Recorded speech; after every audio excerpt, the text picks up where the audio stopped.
What is AI? It's that thing your boss won't shut up about. Right after the layoffs, coincidence, he says, we're integrating AI solutions, which means your job just got turned into a spreadsheet. And your replacement, an algorithm named Synergy. That doesn't ask for health insurance or bathroom breaks or rights. But here's what no one's talking about. Your boss doesn't understand it either. He typed "Dear AI, make profits go up," hit enter, and now the break room fridge has stock options.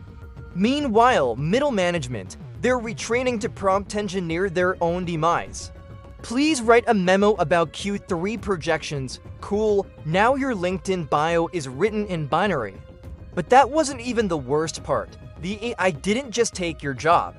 It took the meeting, the client call, the performance review, it left you with the office chair. Still warm, still spinning, and now your boss comes over smiling. Isn't it amazing what AI can do? Yeah, it's amazing. It can eliminate 14 departments in 6 milliseconds. And still say have a great day, with a fake smile and no eyes. You try to fight back, you learn ChatGPT.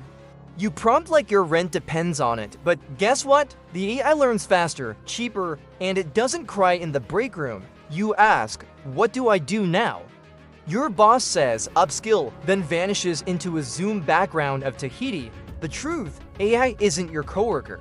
It's your silent replacement already training its clone to replace you again. Hope you liked your career. It's now a case study in human inefficiency, and the worst part, you'll still get asked to help train the system for free during your exit interview. Because progress needs volunteers and you've been volunteered. Subscribe to Outsmart AI and thanks for watching.